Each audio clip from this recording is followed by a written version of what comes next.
결국 토트넘이 손흥민에게 1년 연장 옵션을 발동한 것으로 알려졌습니다. 토트넘의 레비는 짠돌이로 유명한 장사꾼이기 때문에 당연한 결정입니다. 레비에게 레전드 대우 손흥민을 존중해라라는 주문은 아예 통하지도 않는 기대입니다. 오늘 영국에서 나온 뉴스는 토트넘으로서는 가장 현실적인 선택입니다.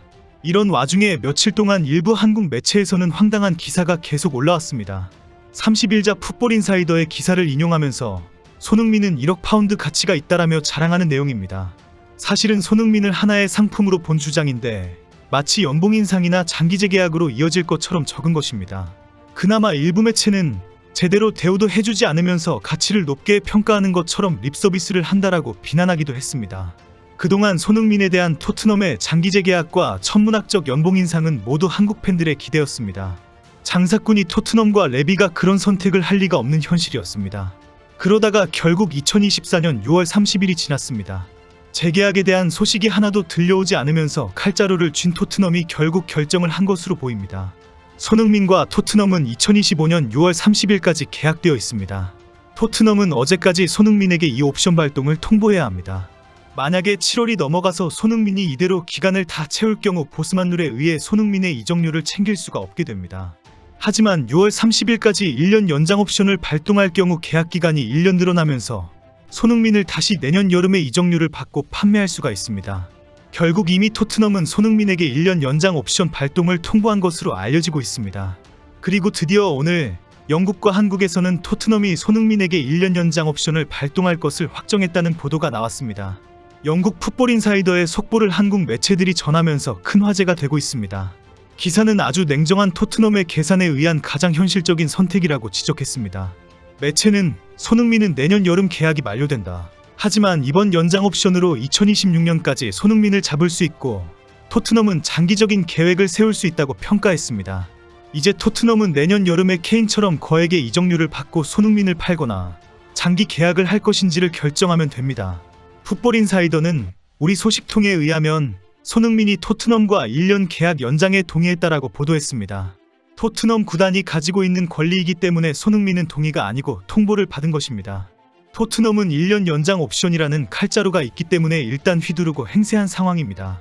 이 옵션을 발동하지 않고 손흥민과 연봉이나 재계약 기간 협상을 할 이유가 없기 때문입니다.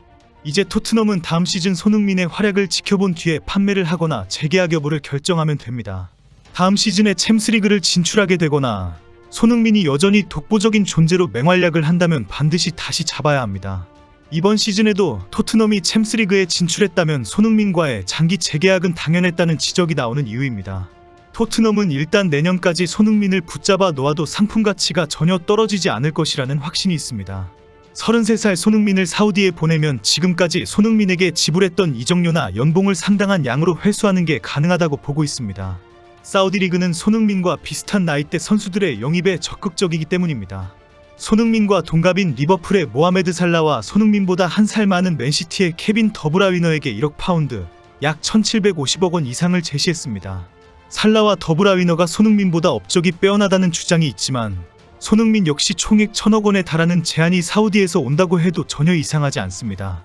현재 영국 언론에서는 토트넘의 1년 연장 옵션 발동 소식을 전하면서 손흥민이 인정받았다는 식으로 보도하고 있습니다. 손흥민과 다음 시즌에도 함께 가기로 결정한 것이 토트넘과 포스텍 감독이 손흥민의 팀의 기여도를 인정한 결과이다라는 식의 주장입니다. 팀 내 최고 고액 연봉자인 손흥민을 붙잡은 것도 그만한 가치가 있기 때문이다라는 식으로 평가했습니다. 한국 축구 팬들이 듣기에는 상당히 기분이 나쁜 표현이지만 영국에서는 당연하다는 식의 논평입니다. 사실 그동안 토트넘이 이런 결정을 당연히 내릴 것이라는 예상은 충분히 있어 왔습니다. 토트넘의 레비 회장이 손흥민을 토트넘에서 은퇴시키는 경우는 절대 없기 때문입니다. 레비 회장은 손흥민의 가치가 있을 때 사우디이든지 다른 리그이든지 팔아버리고 1000억 원 이상의 현금을 챙기려고 할 것이 확실합니다. 이런 상황에 손흥민은 토트넘에서 3에서 4년 계약을 해서 만 36세나 37세에 축구를 은퇴하려고 한다는 것을 수차 밝혔습니다. 은퇴 후에 축구와 관련된 일은 하지 않을 것이라는 발언까지 했습니다. 이것은 손흥민의 꿈이 확실하지만 레비는 절대 그것을 원하지 않습니다. 영악한 장사꾼 레비는 손흥민을 최대한 활용하고 엄청난 가격에 매각하려고 합니다. 30일 영국 풋볼 런던은 손흥민과의 재계약 전망에 대한 의견을 전했습니다.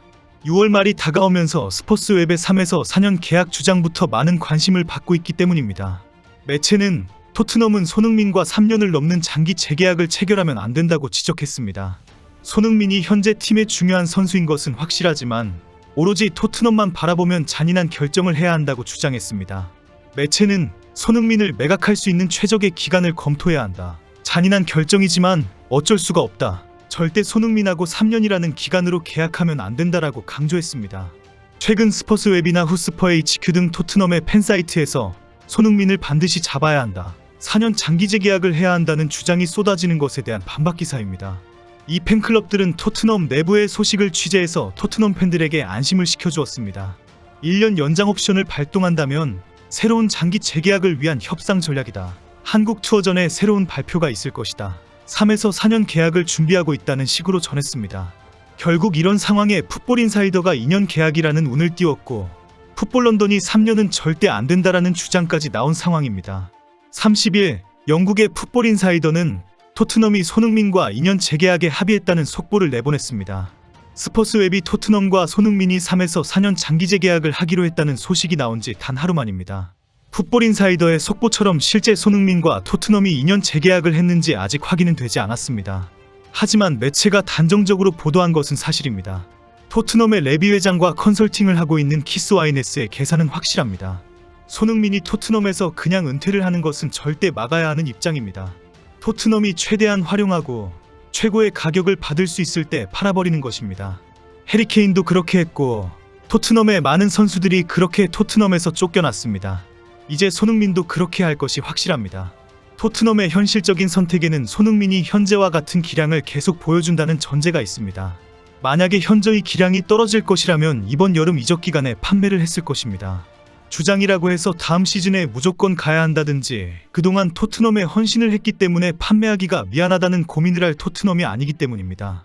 토트넘은 손흥민을 2015년에 2천만 파운드에 영입해서 9년 이상 엄청난 맹활약을 했고 한국 팬들의 뜨거운 사랑으로 역시 엄청난 경제적 이득을 보았습니다. 그리고 이제 다음 시즌에 사우디 리그에 판매하면서 1,000억 원 이상의 현금을 챙기려고 합니다.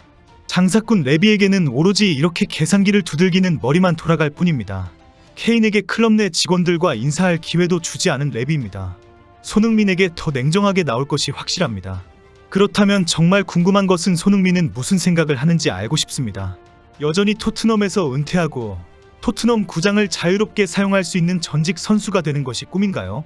이제는 다음 시즌 손흥민의 활약을 기대하는 수밖에 없습니다.